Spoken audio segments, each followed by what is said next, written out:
ونعوذ بالله من شرور أنفسنا ومن سيئات أعمالنا من يهده الله فلا مضل له ومن يضلل فلا هادي له ونشهد أن لا إله إلا الله وحده لا شريك له ونشهد أن محمدًا عبده ورسوله صلى الله عليه وعلى آله وصحبه وسلم تسليما كثيرا أما بعد. قال الله تبارك وتعالى إن الشرك لظلم عظيم. وقال تعالى الذين آمنوا ولم يلبسوا إيمانهم بالظلم أولئك لهم الأمن وهم مهتدون. وقال النبي صلى الله عليه وسلم فيما رواه مسلم رحمه الله عن أبي ذر الغفاري عن رسول الله صلى الله عليه وسلم عن الله تبارك وتعالى قال يا عبادي إني حرمت الظلم على نفسي فحرمته بينكم فجعلته بينكم محرما فلا تظالموا أو كما قال عليه الصلاة والسلام.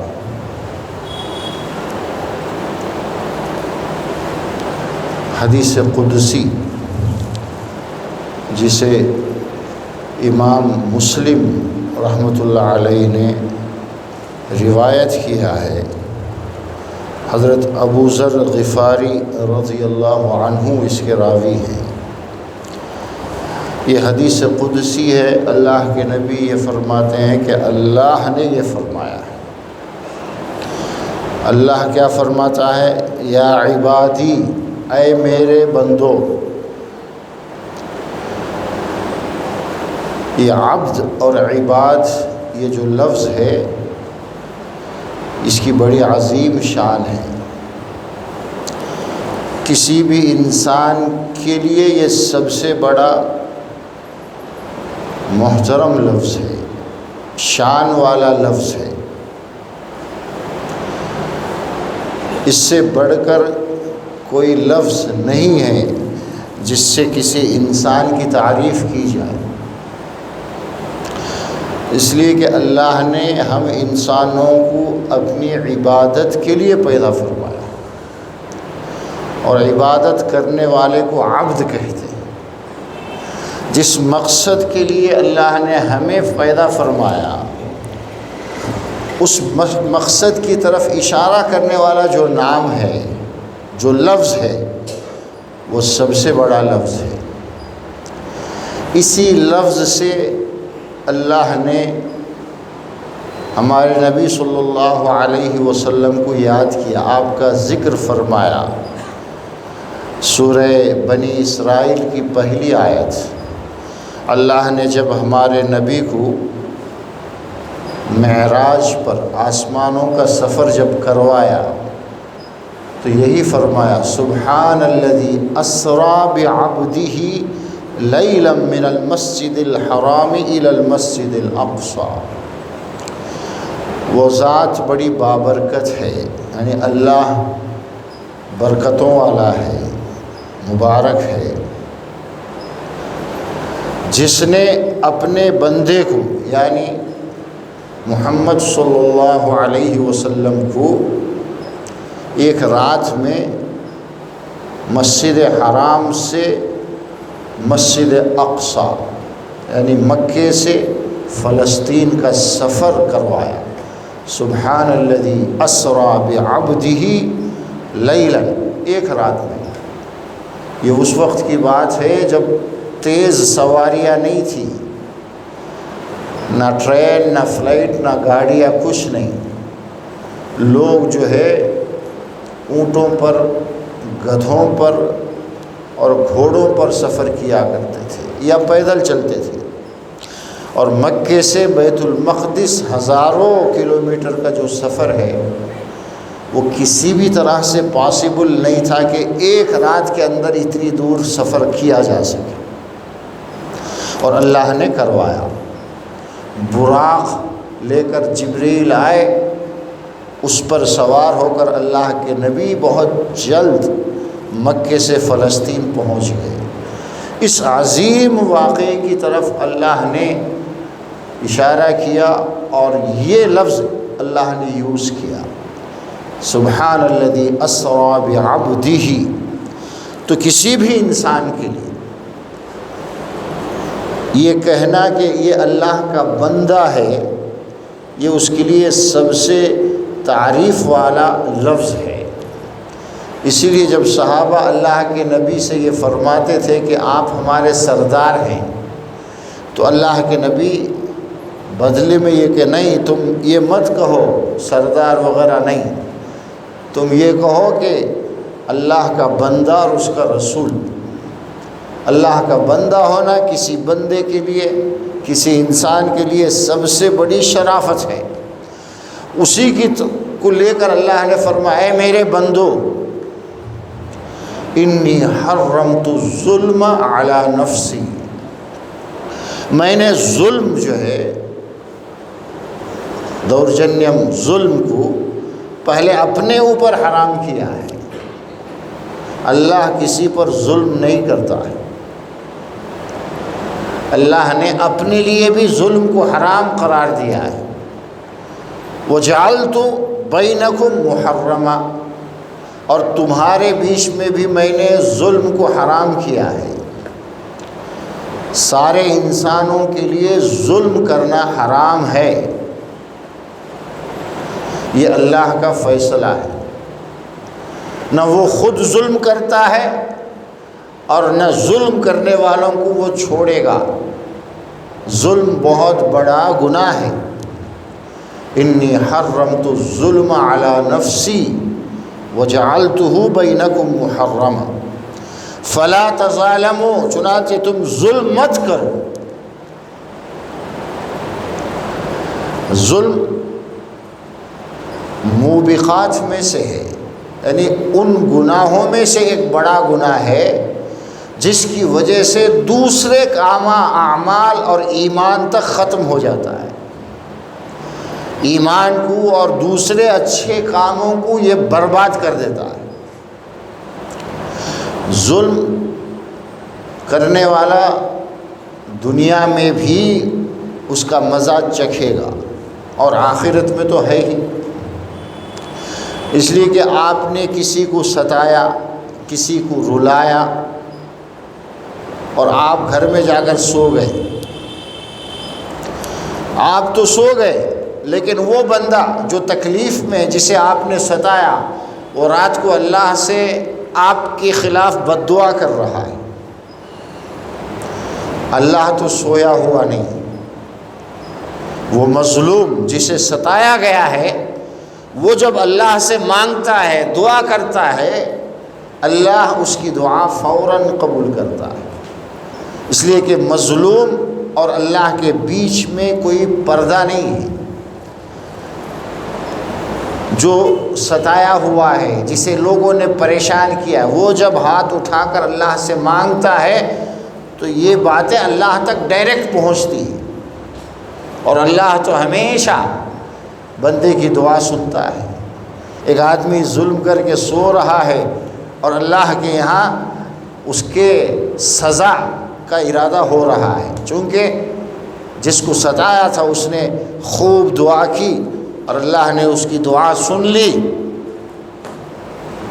بدلہ اسے اسی دنیا میں دینا پڑے گا۔ امام ابن حجر الحیثمی کے نام سے ایک بہت بڑے امام گزرے ہیں، انہوں نے ایک کتاب لکھی ہے جس کا نام ہے الزواجر۔ جتنے بڑے بڑے گناہ ہیں ان سب کے بارے میں اس میں لکھا گیا ہے کہ چوری کیا ہے، ظلم کیا ہے، یہ سارے بڑے بڑے گناہ، اور اس کا حکم کیا ہے۔ اس پر انسان کو کیا عذاب ہوگا، کیا اس کے ساتھ کیا جائے گا ظلم کرنے والے کے ساتھ۔ ایک ظلم ہی نہیں، سارے بڑے بڑے گناہوں کے بارے میں اس کتاب میں انہوں نے لکھا ہے، اور کچھ واقعات بھی جو ریئل میں ہوئے ہیں ظلم کرنے والوں کے ساتھ، وہ قصے بھی انہوں نے اس کے اندر بیان کیے۔ وہ ایک قصہ لکھتے ہیں کہ ایک آدمی جس کا ایک ہاتھ پورا یہاں سے کٹا ہوا تھا، کندھے تک، چلا رہا تھا، یہ کہہ رہا تھا کہ میرے بھائیو ظلم مت کرو، ظلم کرنے سے بچو، لوگوں کو مت ستاؤ، دورجنیم مت کرو۔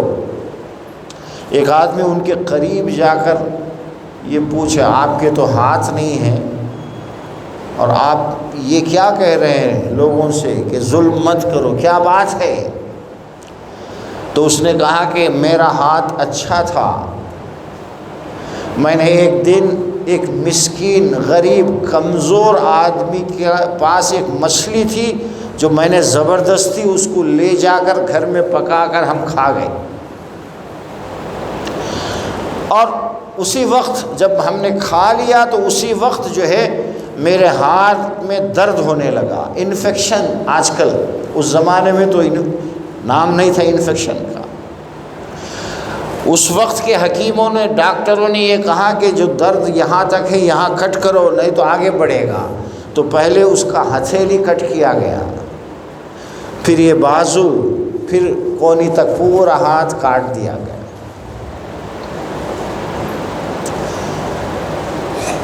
تو اس سے کہتا ہے، سننے والے نے کہا کہ تم اس آدمی سے مل کر معافی کیوں نہیں مانگ لیتے کہ ہو سکتا ہے کہ تمہارا پورا جسم ختم ہو جائے۔ اے اللہ کا عذاب ہے۔ تو وہ آدمی ڈھونڈ کر اس کو پکڑ لیا جس کو ستایا تھا، جس کی ایک مچھلی اس نے زبردستی لے لی تھی، وہ مل گیا بڑی تلاش کرنے کے بعد۔ وہ یہ دیکھ کر کہا کیا حال ہے تمہارا، اللہ تم پر رحم کرے، کیسے ہوا یہ؟ اس نے کہا کہ بھائی تم مجھے معاف کر دو۔ اس کے پیر پکڑنے لگا، معافی مانگنے لگا۔ اس نے کہا کہ میں تو آپ کو پہچانا نہیں، کیوں معاف کروں؟ آپ نے میرے ساتھ کیا کیا ہے مجھے کچھ یاد نہیں ہے۔ یعنی کہ جسے تکلیف ہوئی ہے، جسے پریشانی ہوئی ہے، ہو سکتا ہے وہ ایک بار اللہ سے دعا کر کے بھول گیا ہو، لیکن اللہ بھولتا نہیں۔ آپ نے کسی سے ظلم کیا، ایک ٹائم گزر گیا، آپ بھی بھول گئے، وہ بھی بھول گیا، پھر آپ دونوں آپس میں مل بھی رہے ہیں، لیکن اللہ کے یہاں تو ریکارڈ ہے، وہ بھولے گا نہیں۔ قیامت کے دن ہر ایک ظلم کا بدلہ دینا ہے۔ اسی لیے اللہ کے نبی نے فرمایا، کسی نے کسی پر اگر ظلم کیا ہے تو آج اس سے معافی مانگ لے، ورنہ وہ دن آئے گا کہ دینے کے لیے آپ کے پاس پیسے نہیں رہیں گے۔ موت کے بعد تو ساری کرنسی، سارے پیسے یہی رہ جائیں گے، آدمی خالی ہاتھ جائے گا، وہاں دینا بھی چاہے گا جس سے لیا تھا، دھوکے سے کسی کے پیسے لے لیے تھے، اب وہ ریئلائز ہو گیا، اسے سمجھ میں آ گیا کہ کتنا بڑا مجھے نقصان ہونے والا ہے، وہ دینا بھی چاہتا ہے، تو کیا موت کے بعد عالم آخرت میں قیامت کے دن اس کے پاس پیسے تھوڑی ہوں گے؟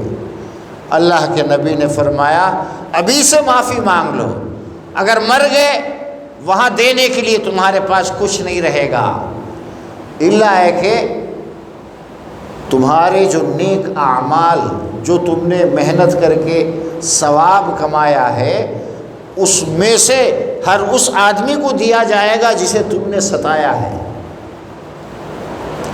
تمہاری نیکیاں ایک ایک کر کے سب کو دے دی جائیں گی، یہاں تک کہ نیکیاں ساری ختم ہو جائیں۔ بہت بڑے بڑے کام کیا تھا، سب ختم ہو گیا۔ اب جس کو تم نے ستایا تھا وہ لوگ ابھی بہت ہوں گے، کئی لوگوں کو ستایا تھا، وہ تو تقاضا کر رہے ہوں گے، اللہ سے کہ ہمیں تو بدلہ ملنا چاہیے، اور وہ انصاف والا دن ہے، اللہ انصاف کرے گا۔ اللہ کو تو معلوم ہے تمہارا ایک ایک ظلم، ایک ایک روپے جو دھوکے سے کسی سے لیا، وہ سب اللہ کو معلوم ہے۔ نیکیاں ختم ہو گئی تو ان کے گناہ اس پر ڈالے جائیں گے۔ 100 روپے دینا ہے، پیسے بھی نہیں دینے کے واسطے، نیکیاں ثواب بھی نہیں، اب کیا ہے ان کریا سو پاپا سو بھی اس کے اوپر ڈال دیں، پاپوں سے بہت بھر جائے گا یہ، پھر اس کو اٹھا کر دوزخ میں ڈال دیا جائے۔ اس لیے دنیا میں ظلم کرنے سے آدمی بچنے کی ضرورت ہے، بڑا خطرناک گناہ ہے یہ، آدمی کو یہ تباہ کر کے رکھے گا، دنیا میں بھی چین نہیں، اور اللہ چاہے تو بڑی سخت اسے سزا دے سکتا ہے، اور آخرت تو برباد ہوگی ہی۔ انی حرمت الظلم علی نفسی، اسی لیے اللہ کے نبی نے یہ فرمایا کہ میں نے اپنے پر بھی، یعنی خود اللہ بھی ظلم نہیں کرتا ہے، وہ انصاف سے کام لیتا ہے، آپ جتنا کریں گے اتنا ہی آپ کو ملے گا گناہوں میں۔ من جاء بالحسنۃ فلہ عشر امثالھا، اچھے کاموں کا تو ثواب اللہ زیادہ دے گا، ایک کے مقابلے میں 10 اور بھی زیادہ، آپ کی نیت، آپ کے خلوص جس درجے کا ہوگا ثواب بھی اتنا زیادہ ملے گا۔ ومن جاء بالسیئہ، لیکن جو گناہ کرتا ہے اللہ اس گناہ کے برابر ہی، زیادہ نہیں کم نہیں، جو ہے وہ بڑے انصاف سے اللہ فیصلہ کرے گا۔ تو ظلم بہت بڑا گناہ ہے۔ ظلم ہے کیا؟ عربی میں ظلم کے معنی ہے التعدی والتجاوز، لمٹ کراس کرنا، حد سے آگے بڑھنا۔ اللہ نے ایک حد لگائی، اب وہ اس سے آگے بڑھتا ہے۔ اللہ نے یہ اعلان کر دیا کہ لا الہ الا اللہ، انما انا اللہ لا الہ الا انا فاعبدنی، میں اکیلا ہوں جو عبادت کے مستحق ہے، میرے علاوہ کسی کی عبادت مت کرو، یہ ایک لائن ہے یہ۔ اب عبادت صرف اللہ کی ہوگی، جہاں کہیں ہم آگے بڑھ کر دوسروں کی بھی عبادت کرنے لگیں گے، لائن کراس ہو گیا، تجاوز ہو گیا، تعدی ہو گیا، یہ ظلم ہے۔ ظلم جتنا لمٹ ہے اس سے بڑھ کر کرنا بھی ظلم ہے، اور ظلم کے ایک معنی کم کرنے کے بھی ہے۔ سورہ کہف کے اندر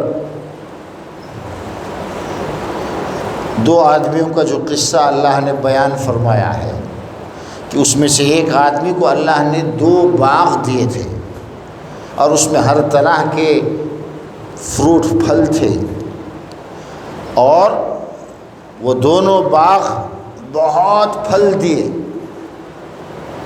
اور وہاں اللہ نے یہ لفظ یوز کیا کہ ان باغوں نے ظلم نہیں کیا، یعنی پھل کم نہیں آئے، پورے آ گئے۔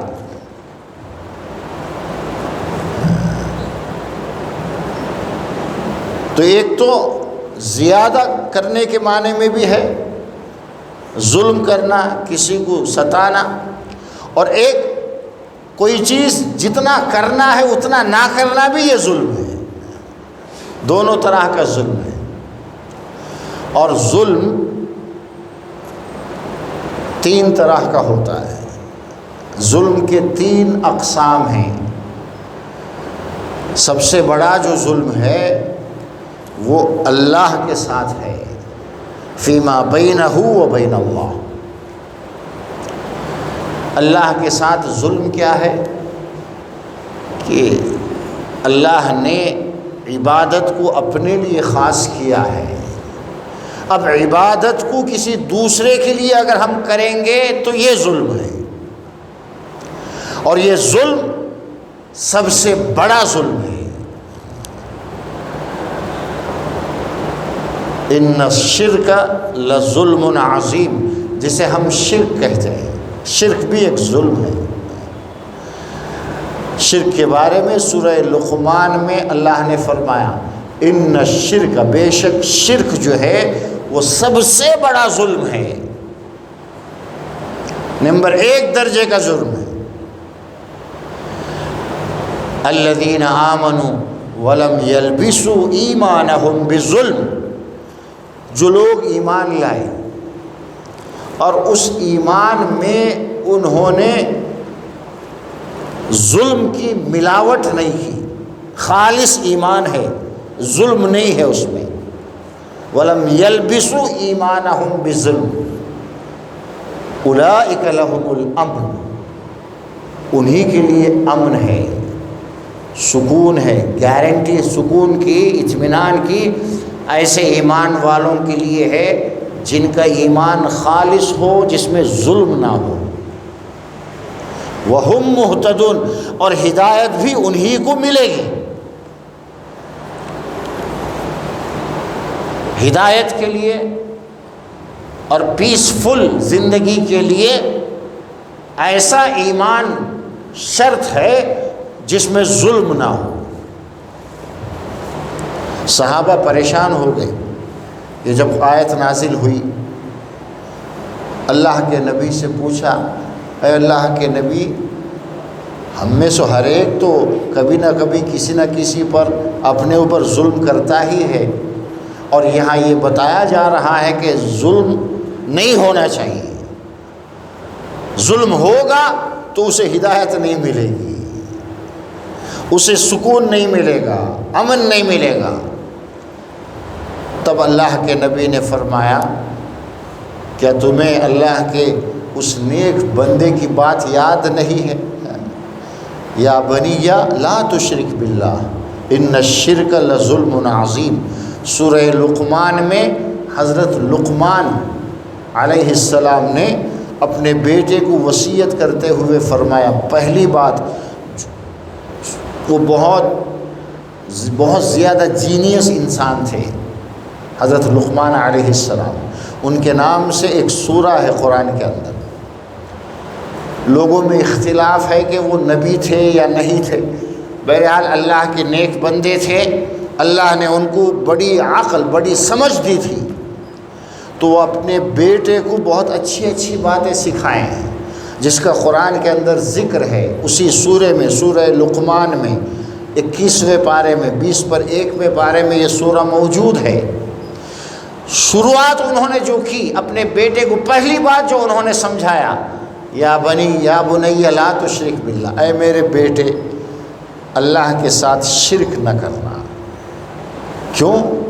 ان الشرک لظلم عظیم، اس لیے کہ یہ جو شرک ہے یہی سب سے بڑا ظلم ہے، شرک کرنے والا سب سے بڑا ظالم ہے۔ آدمی یہ سوچتے رہتا ہے میں تو کسی کو ستاتا نہیں، میں کسی کو پریشان نہیں کرتا ہوں، بلکہ میں تو لوگوں کا ہیلپ کرتا ہوں، ان کی مدد کرتا ہوں، لیکن یہ شرک کرنے کی وجہ سے یہ سب سے بڑا ظالم ہے۔ اللہ کے نبی نے یہ فرمایا، اس آیت میں ظلم سے مراد شرک ہے۔ شرک اگر کریں گے تو نہ سیدھا راستہ ملے گا، نہ امن و سکون ملے گا۔ امن و سکون کے لیے، پیسفل لائف کے لیے، یہاں بھی اور آخرت میں بھی انسان کا ایمان پیور ہونا چاہیے۔ ذرا بھی شرک ہوگا، ایمان اور عبادات میں سے کچھ بھی کسی دوسرے کے لیے انسان کرے گا، بربادی ہے اس کی، اسے سکون نہیں ملے گا۔ تو شرک سے بچنا بہت ضروری ہے۔ شرک سب سے بڑا ظلم ہے۔ اب یہ جو ظلم ہے جو سب سے بڑا ظلم اور جو شرک ہے اس کی معافی نہیں۔ جو کوئی بھی ظلم اس معنی میں کرتا ہے کہ وہ دوسروں کی عبادت کرتا ہے، اللہ کا جو درجہ ہے وہ دوسروں کو بھی دیتا ہے، اللہ کے مقابلے میں دوسروں کی بھی وہ پرستش کرتا ہے۔ جو اللہ کے اوصاف ہیں، جو اللہ کے صفات ہیں، وہ دوسروں میں بھی مانتا ہے تبھی تو جاتا ہے نا۔ مجھے بچہ ہونا مانگ جاتا، بچہ کون دیتا ہے؟ اللہ کے علاوہ کسی میں وہ دم ہی نہیں ہے کہ کوئی بچہ دے سکے۔ بچوں کے لیے کسی کے پاس جانا شرک ہے، اور یہ شرک ظلم بھی ہے۔ اللہ نے یہ کہا کہ مجھ سے مانگو، اور ہم اسے چھوڑ کر کہیں جا رہے ہیں، یہ ظلم ہے۔ ایسا ظلم جو شرک کے درجے میں ہے، جو سب سے بڑا ظلم ہے، جو اللہ کے ساتھ بندہ کرتا ہے، اللہ کے حق کو تلف کرتا ہے، تو اس کی سزا ہے یہ ہمیشہ کے لیے دوزخ میں جائے۔ ان اللہ لا یغفر ان یشرک بہ، اللہ نے ڈکلیئر کر دیا قرآن میں کہ اللہ باقی سارے گناہوں کو معاف کرے گا، جس کو چاہے گا معاف کرے گا، لیکن شرک جس میں بھی ہوگا اسے معافی نہیں ملے گی، یہ ڈکلیئر ہے۔ عبادات میں جو آدمی ظلم کرتا ہے، شرک کرتا ہے، ایک مشرک کے لیے قرآن و احادیث کے اندر 3 عذابات ہیں، اس کے 3 باتیں اس کے لیے ضروری ہیں۔ پہلی بات یہ ہے کہ اسے مغفرت نہیں ملے گی، وہ ہمیشہ کے لیے دوزخ میں جائے گا۔ دوسرا، پہلی بات تو یہ کہ وہ ہمیشہ کے لیے دوزخ میں جائے گا۔ دوسری بات، اس کے گناہ معاف نہیں ہوں گے، اللہ اسے معاف نہیں کرے گا۔ اور تیسری بات یہ ہے جو ہر مشرک، اس کے سارے اعمال برباد ہو جائیں گے۔ لئن اشرکت لیحبطن عملک، شرک کی وجہ سے دوسرے جو اچھے کام اس نے کیا ہے۔ ایک آدمی بڑے پیسے والا ہے، اس نے ایک ٹرسٹ کھولا، ہزاروں لوگوں کو پڑھاتا ہے، ہاسپٹل کھول کر ہزاروں لوگوں کا فری علاج کراتا ہے، اسی طرح ایک لنگر کھول کر ہزاروں لوگوں کو دن رات کھانا کھلاتا ہے، غریبوں کی شادیاں کرواتا ہے، جن کے گھر نہیں ہیں ان کو گھر بنا کر دیتا ہے، اور یہ سب وہ اخلاص سے کر رہا ہے، اچھے ارادے سے کر رہا ہے۔ لیکن چونکہ اس میں شرک ہے، یہ سارے اعمال برباد ہو جائیں گے۔ یہ بات اللہ کس سے بیان فرما رہا ہے؟ ہمارے نبی سے۔ لئن اشرکت، اے محمد اگر تم شرک کرو گے، لیحبطن عملک، تمہارے سارے اعمال زندگی کے برباد ہو جائیں گے۔ یہ اللہ ہمارے نبی سے فرما رہا ہے۔ ہم سب کو کتنا فوکس کرنے کی ضرورت ہے۔ ہم تھوڑا بہت جو بھی کچھ کرتے ہیں، شرک کر کے اسے برباد نہیں کرنا چاہیے، شرک سے بہت دور رہنا چاہیے۔ ایک آدمی علاج کے لیے بڑی دوائیاں کھا رہا ہے، بڑے ڈاکٹروں سے مل رہا ہے، لیکن روز ذرا زہر پیتے رہتا، بچتا، ساری دوائیاں برباد ہیں۔ سارے اعمال کی بربادی کے لیے شرک کافی ہے۔ شرک ہوگا، کوئی عمل کا فائدہ نہیں، کسی عمل کا ثواب نہیں ملے گا، سب زیرو ہو جائے گا۔ تو یہ شرک جو 3 طرح کا ہوتا ہے، سب سے بڑا جو شرک ہے اللہ کے ساتھ شرک کرنا، جو ظلم 3 طرح کا ہوتا ہے۔ پہلا سب سے بڑا ظلم اللہ کے ساتھ، اور وہ شرک ہے، اس کا نام ان الشرک لظلم عظیم، اللہ نے قرآن میں ڈکلیئر کر دیا۔ ایسا ظلم کرنے والا انسان وہ برباد ہے، وہ ہمیشہ دوزخ میں جائے گا، کبھی اسے معافی نہیں ملے گی۔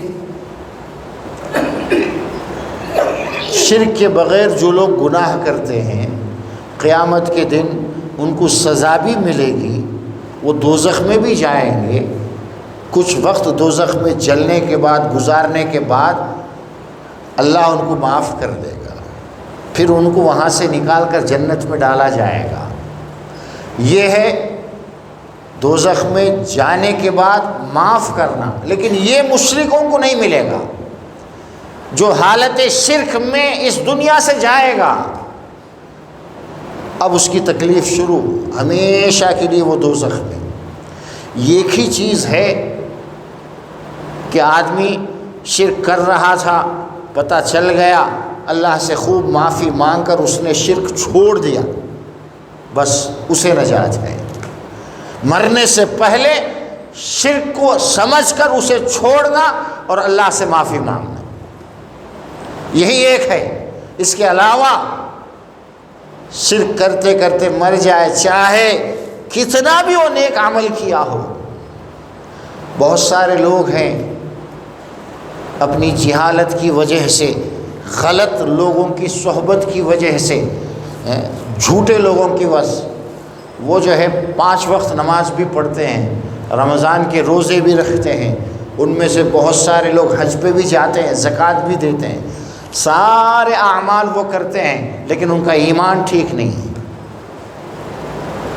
وہ اللہ کی بھی عبادت کریں گے اور خواجہ کے پاس بھی جا کر کہیں گے خواجہ آپ تو بہت دینے والے ہیں، بس ہو گیا شرک۔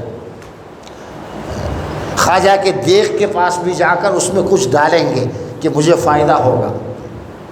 اسی طرح مر گیا، اس کی 5 نمازیں، 5 وقت کی نمازیں، اس کا حج، اس کی زکوٰۃ، یہ جو بھی کر سب برباد ہے۔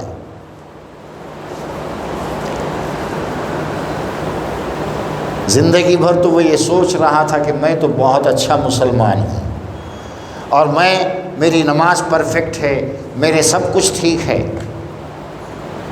لیکن اسے یہ پتہ نہیں ہے کہ اس کا عقیدہ غلط ہے،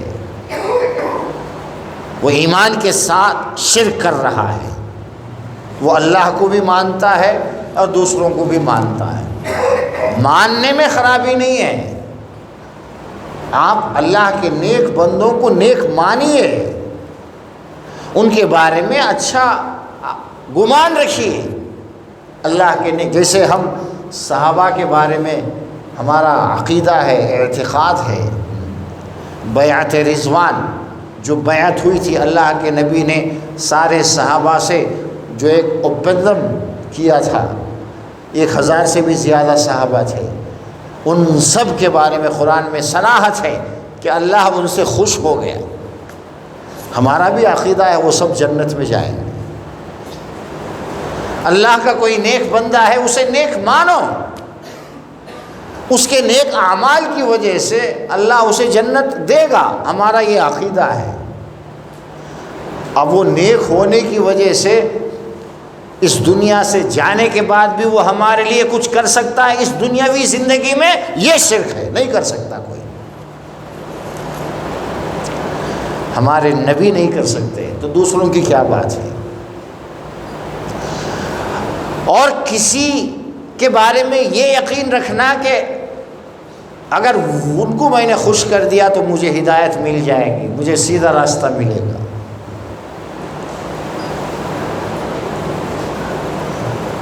اولیاء کے دربار میں آتے جاتے رہنے سے مجھے ہدایت ملے گی، سیدھا راستہ ملے گا، شرک ہے۔ ہدایت صرف اللہ کے ہاتھ۔ اسی حدیث میں جو مسلم شریف کی حدیث ہے، میں نے اس کا ایک حصہ آپ کو پڑھ کر سنایا کہ اے میرے بندو، میں نے ظلم کو اپنے اوپر بھی حرام کیا ہے اور تمہارے بیچ میں بھی وہ حرام ہے، چنانچہ تم ظلم مت کرو۔ اسی حدیث میں آگے اللہ کے نبی نے فرمایا، اللہ کا یہ فرمان ہے، حدیث قدسی ہے، یا عبادی کلکم ضال الا من ہدیتہ، اے میرے بندو تم سب گمراہ ہو مگر وہ آدمی سیدھے راستے پر ہے جسے میں نے ہدایت دی۔ فاستہدونی، چنانچہ ہدایت سیدھا راستہ مجھ سے مانگو، اہدکم، میں تمہیں ہدایت دوں گا۔ اب دنیا میں کسی کو سمجھانے، نصیحت کرنے کے لیے، اسے سیدھے راستے پر لانے کے لیے ہمارے نبی سے بڑھ کر کون ہوگا؟ سارے صحابہ کو آپ نے کس طرح سیدھے راستے پر لگایا؟ آپ نے نہیں لگایا، آپ نے تو دعوت دی، اللہ کی بات ان تک پہنچائی اور ان کے دلوں میں اللہ نے ہدایت ڈالی۔ آپ کی بڑی خواہش تھی کہ آپ کے چچا ابو طالب کو بھی ہدایت مل جائے، ان سے بار بار ہدایت کی دعوت دیتے تھے، ان کے پاس جا کر بات کرتے تھے، آخری وقت میں بھی ان کے پاس گئے، بات کی۔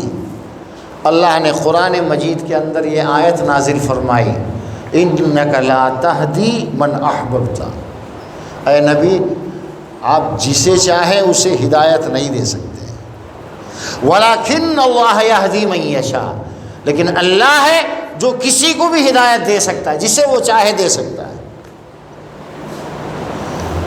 اپنے سگے چچا کو جنہوں نے بڑا سپورٹ کیا، بڑے اچھے تعلق تھے، بڑے اچھے انسان تھے، اللہ کے نبی ہدایت نہیں دے سکے، چونکہ ان کے مقدر میں ہدایت نہیں تھی۔ اللہ نے ان کو ہدایت کے لیے چنا نہیں، لیکن اس اللہ نے ابو جہل کے بیٹے کو ہدایت دی۔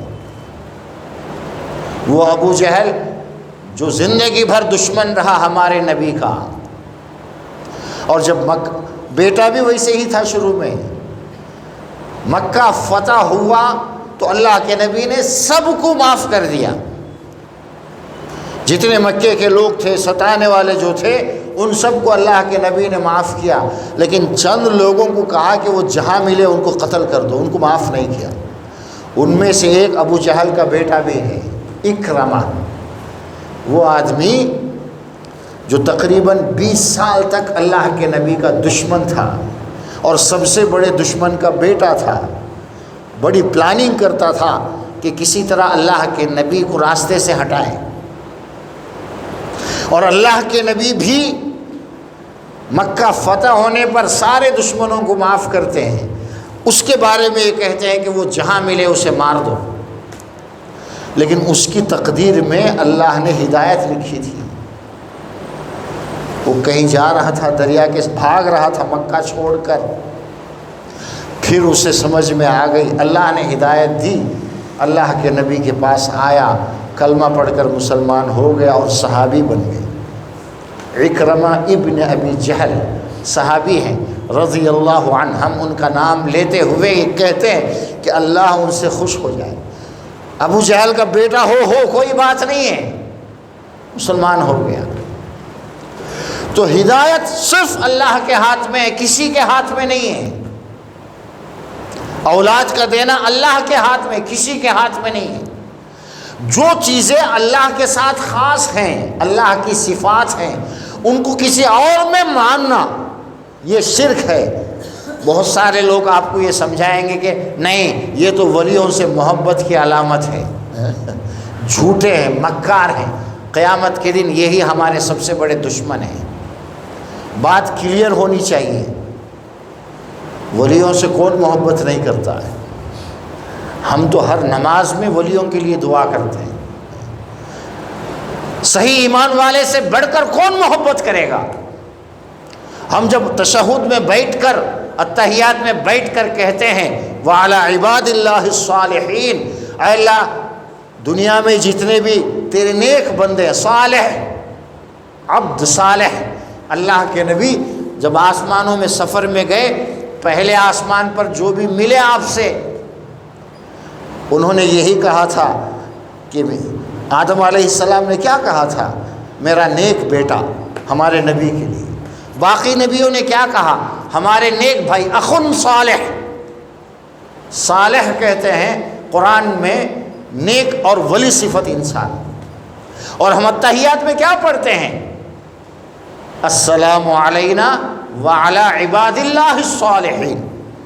اے اللہ ہم سب پر اور دنیا میں جتنے ولی ہیں، نیک بندے ہیں، جو زندہ ہیں ان پر بھی، جو اس دنیا سے جا چکے ہیں ان سب پر تیری سلامتی ہو۔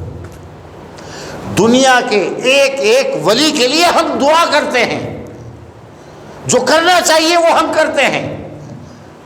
زندگی میں نماز کیا معلوم نہیں، اتحیات معلوم نہیں، اسے محبت ہے، اور محبت کے نام سے لوگوں کے ایمان کو خراب کر رہے ہیں، شرک میں مبتلا کر رہے ہیں، لوگوں کو ہمیشہ کے لیے برباد کر رہے ہیں۔ بچنے کی ضرورت ہے، سمجھنے کی ضرورت ہے۔ بات کیا ہے؟ اسلام کی اسپیشلٹی کیا ہے؟ اگر دوسروں کی طرح ہم بھی درباروں میں، جیسے وہ مندروں میں جاتے یہ جائیں گے، وہ اپنے بتوں کو پوج رہے ہیں اور ہم قبروں کو پوجیں، فرق کیا ہے؟ اللہ کے نبی نے تو یہ فرمایا تھا حضرت علی سے، جاؤ جتنے بت ہیں، جتنے فوٹو ہیں، جتنے اسٹیچو ہیں سب گرا دو، اگر کوئی قبر بھی اونچی ہے اس کو بھی زمین کے برابر کر دو۔ اسلام میں نہ قبر کی کوئی اہمیت ہے، نہ کسی بت کی کوئی اہمیت ہے، نہ کسی جھنڈے کی کوئی اہمیت ہے، یہ سب شرک ہے۔ یہ جو کرے گا یہ دنیا کا سب سے بڑا ظالم ہے، یہ ہمیشہ کے لیے دوزخ میں جائے گا، اور دوزخ میں رہتے ہوئے کبھی اسے معاف نہیں کیا جائے گا، اور دنیا میں جتنے بھی اچھے کام یہ کر کے جائے گا وہ سب زیرو ہوں گے، اسے کسی عمل کا کوئی فائدہ نہیں ہوگا۔ یہ ظلم کی پہلی قسم ہے۔ اور ایک ظلم ہوتا ہے لوگوں پر، بندوں کے ساتھ، دوسروں کے ساتھ جو ہم دورجنم جو کرتے ہیں، ظلم کرتے ہیں۔ فائنانشیلی کوئی ظلم کرے، کسی کا مال چھین لیا، کسی کی زمین چھین لی،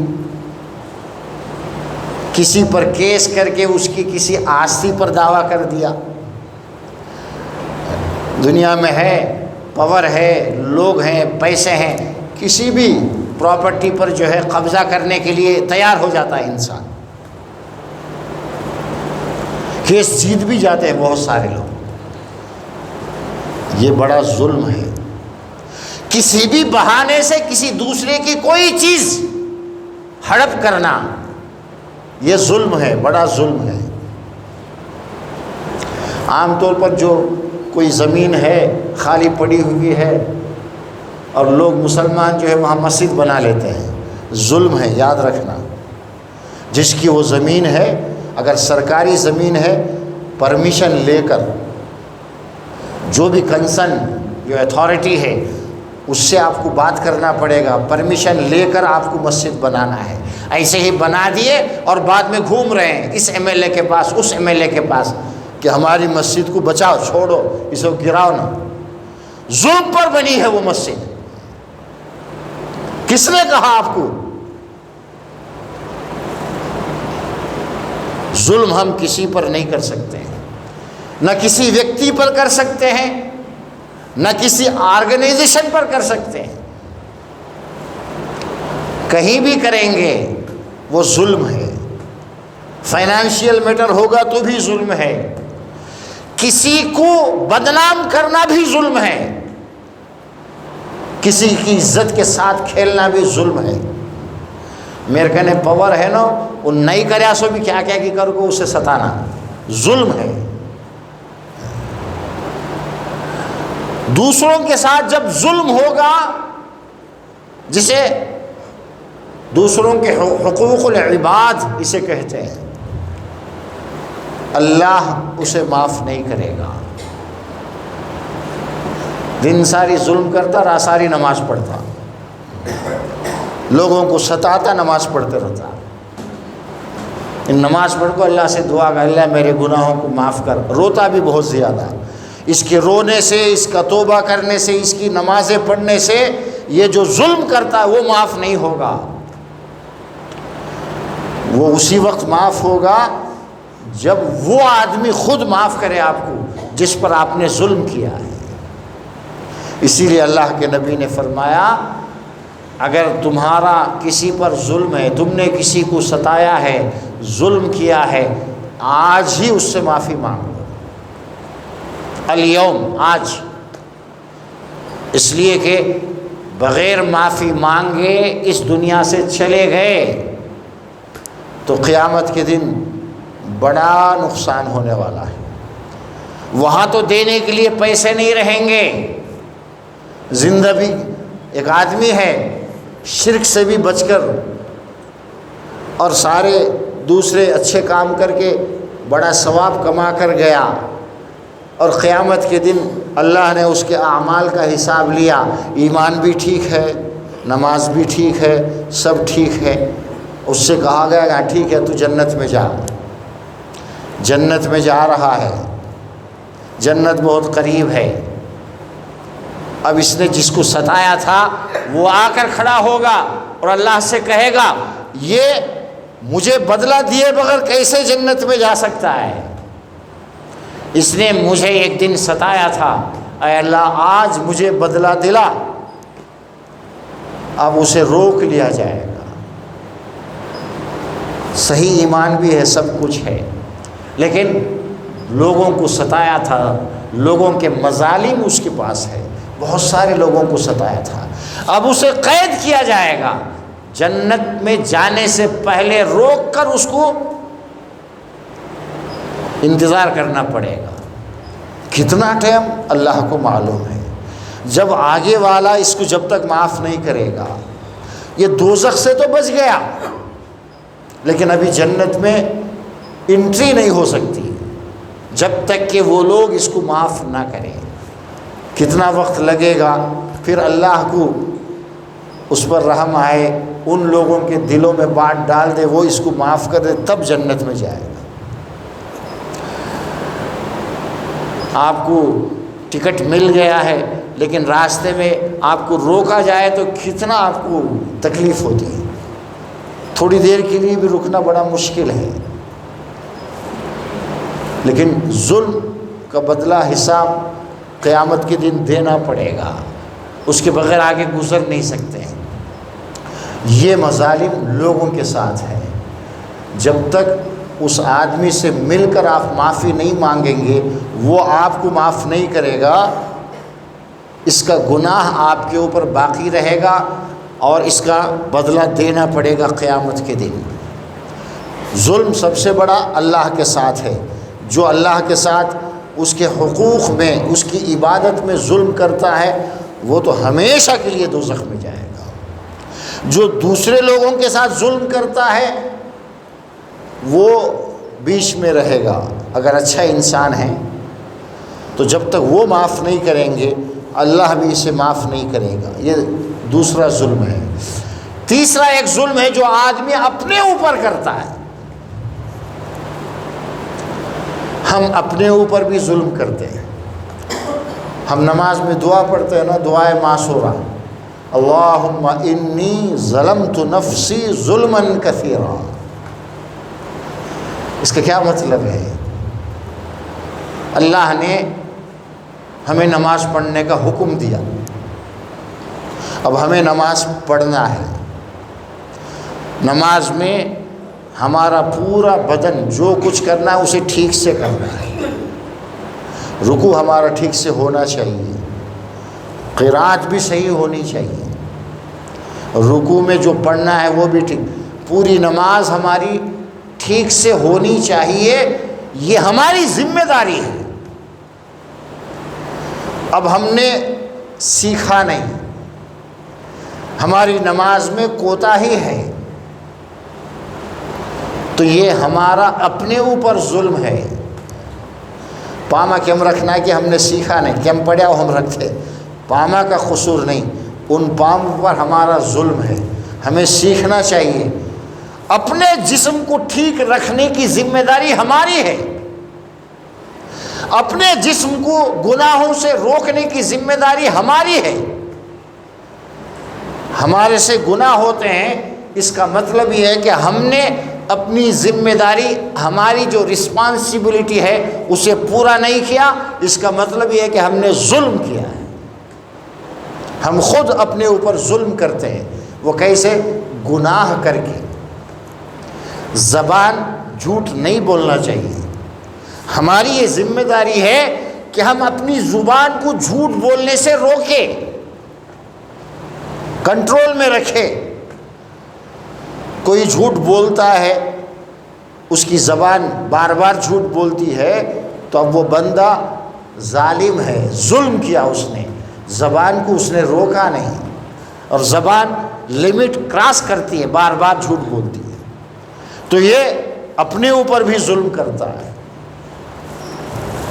اذان ہو گئی، اذان کی آواز کان میں پڑی، ہر ایمان والے کی ذمہ داری ہے کہ وہ مسجد آئے، اپنے آپ کو، اپنی ذات کو مسجد جانے کے لیے تیار رکھنا، یہ ہم ہر مسلمان کی ذمہ داری ہے، ڈیوٹی ہے۔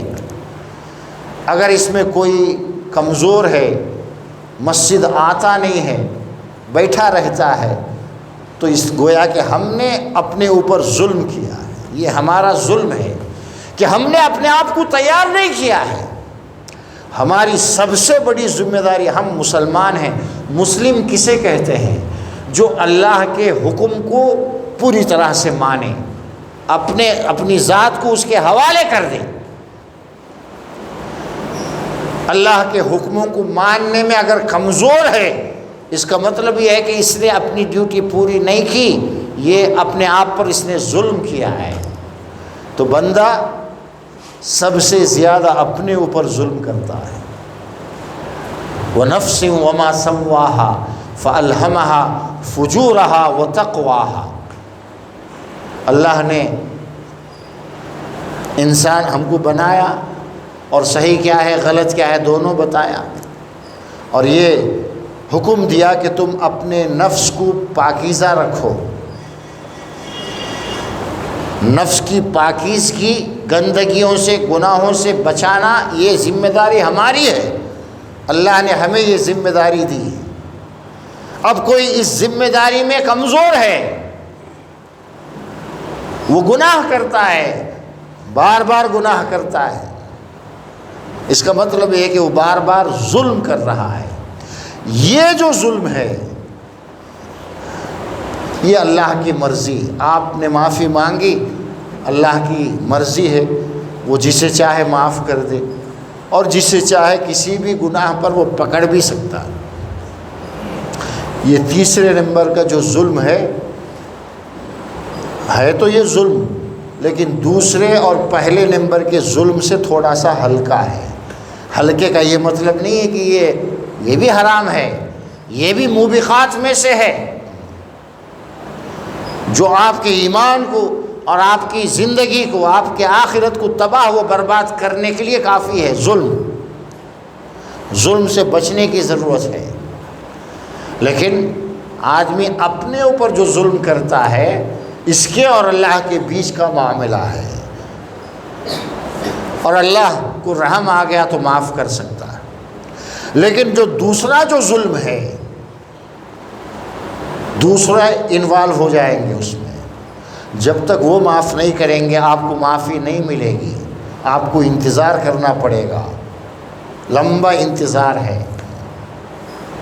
اور کبھی کبھی اتنا ظلم کیا تھا، اتنے زیادہ لوگ تھے، ساری نیکیاں ختم ہو گئی، اور برائیوں کے، دوسروں کے گناہ جو اس کے سر پر پڑتے پڑتے پڑتے ایک پہاڑ سے بھی بڑے ہو گئے، اور ان گناہوں کے ساتھ اس کو دوزخ میں ڈال دیا جائے گا، ایسا بھی ہو سکتا ہے۔ اور سب سے بڑے درجے کا جو ظلم ہے، جسے شرک کہا گیا ہے، اللہ کے ساتھ ناانصافی کرنا، دوسروں کی عبادت گویا کہ اللہ کے ساتھ ظلم ہے، انجسٹس ہے۔ اللہ کے ساتھ انصاف کا تقاضا یہ ہے کہ آدمی کسی اور کے سامنے نہ جھکے، کسی اور کی وہ تعظیم نہ کرے جو اللہ کی ہے، کسی اور سے نہ مانگے، کسی اور کے بارے میں وہ عقیدہ نہ رکھے جو اللہ کے ساتھ ہے۔ اللہ ہر کسی کو دیتا ہے، یہ اللہ کی صفت ہے، کوئی بھی نہیں ہے جو ہر کسی کو دے۔ اللہ ہمیں رزق دیتا ہے، کھانا پینا سارا اللہ دیتا ہے، کوئی اور نہیں ہے جو زمین سے آپ کے لیے ایک دانہ اگا سکے. کسی اور کے بارے میں عقیدہ رکھے، وہاں جا کر مانگے فلاں ہمارے گاؤں کے اندر، ہمارے اسٹیٹ کے اندر بارش نہیں ہو رہی ہے، اے فلاں ولی بارش برسا. ہو گیا شرک، لمٹ کراس. بارش صرف اللہ سے مانگی جائے گی. اللہ کے نبی کے زمانے میں بھی ہوا. صحابہ نے اللہ کے نبی سے نہیں کہا کہ آپ بارش برسا دیجئے، بلکہ اللہ کے نبی جمعے کے دن بیان فرما رہے تھے، خطبہ دے رہے تھے. ایک صحابی آیا اور شکایت کی، اے اللہ پانی ایک دم ختم ہو گیا ہے، نہ ہمارے لیے پانی ہے نہ ہمارے جانوروں کے لیے پانی ہے، آپ اللہ سے دعا کیجیے. اللہ کے نبی نے فوراً بیان دیتے دیتے، خطبہ دیتے دیتے دونوں ہاتھ اٹھا کر کے اللہ سے بارش مانگی. اسی وقت بارش شروع ہو گئی. اللہ کی یہ قدرت ہے. بیان کے بیچ میں بھی، خطبے کے بیچ میں بھی اگر بارش کی ضرورت ہو اور بارش کے لیے دعا کرتے ہیں تو دونوں ہاتھوں کو اٹھا کر دعا کرنا یہ اللہ کے نبی کی سنت ہے. ہم فرض نمازوں کے بعد ہاتھ نہیں اٹھاتے ہیں، اس کا یہ مطلب نہیں کہ ہر جگہ نہیں اٹھائیں گے. جہاں اٹھانا سنت ہے اٹھائیں گے، سنت ہے. اور جہاں ثابت نہیں ہے، سنت نہیں ہے، ساری دنیا کرے ہم اس کو نہیں مانیں گے. اللہ کے نبی کی جو سنت نہیں ہے وہ نہیں ہے. فرض نمازوں کے بعد ہاتھ اٹھانا بدعت ہے، بدعت ہے، غلط ہے، نہیں اٹھا سکتے آپ. اچھی طرح یاد رکھیں اسے. لمٹ کراس نہیں کرنا ہے، ہمیں تو اسی لمٹ میں رہنا ہے جو اللہ کے نبی نے ہمیں سکھایا ہے. ہمارے لیے قرآن اور اللہ کے نبی کی حدیث ہے، بس. اس میں کوئی چیز ہے لاؤ، سر آنکھوں پر اسی پر عمل کرنا ہے. آج تک جو کرتے آئے تھے، اگر کوئی صحیح حدیث سامنے آ گئی اسی وقت ہم چھوڑ دیں گے، نہیں کریں گے. ہم حدیث پر ہی عمل کریں گے. ہمارے باپ دادا نے کیا ہو، ہمارے اساتذہ نے کیا ہو، دنیا بھر کے عالموں نے کیا ہو، اگر اس کے خلاف کوئی حدیث آ جائے ہم حدیث کو مانیں گے، ساری دنیا کو ٹھکرا دیں گے. امام مالک رحمۃ اللہ علیہ مسجد نبوی میں بیٹھ کر درس دیتے تھے، حدیث کا درس، اور ہر بار یہ ارشاد فرماتے تھے کسی کی بھی بات، کوئی بھی کچھ کہے، اچھی بات ہے تو لے بھی سکتے ہیں اور بری بات ہے تو اسے ریجیکٹ کر سکتے ہیں، انکار کر سکتے ہیں، لیکن یہ جو صاحب قبر ہے، اللہ کے نبی کی قبر کی طرف اشارہ کر کے فرماتے تھے یہ جو صاحب ہیں اللہ کے نبی، ان کی کوئی بات کوئی ریجیکٹ نہیں کر سکتا، ہر بات پر عمل کرنا ضروری ہے. یہ ایک ایمان والے کا عقیدہ ہونا چاہیے. ظلم بہت بڑا گناہ ہے، اس گناہ سے بچنے کی ضرورت ہے. ہر طرح کے ظلم سے بچے انسان. اللہ کے ساتھ تو سوچنا بھی نہیں، جو اللہ کے حقوق ہیں وہ اللہ کے ساتھ ہی رکھیں، کسی دوسرے میں وہ نہ مانیں. اللہ دیتا ہے اسی سے مانگے، سب کچھ دینے والی ذات اللہ کی، اسی سے مانگے. اور اسی حدیث میں مسلم شریف کی اللہ کے نبی یہ فرماتے ہیں، اللہ نے فرمایا اے میرے بندو تم دن رات گناہ کرتے رہتے ہو، انکم تخطئون فی اللیل والنہار وانا اغفر الذنوب جميعا، میں تو سارے گناہوں کو معاف کرتا ہوں، تم مجھ سے معافی مانگو میں معاف کروں گا. کتنے بھی گناہ ہوئے ہوں سچے دل سے اللہ سے معافی مانگیں گے، سارے گناہ معاف ہو جائیں گے. اپنے گناہوں کو معاف کرانے کے لیے غیروں کی طرح کسی درگاہ میں جا کر چندہ دینے کی ضرورت نہیں ہے، کہیں کچھ نہیں. سچے دل سے اللہ سے مانگو، سارے گناہ معاف ہو جائیں گے. اللہ تبارک و تعالی ہم سب کو ایمان کی صحیح سمجھ عطا فرمائے. ایک ضروری ہے، باہر ایک عورت آئی ہوئی ہے، گھر میں کوئی شادی ہے، ان کی بھی ہیلپ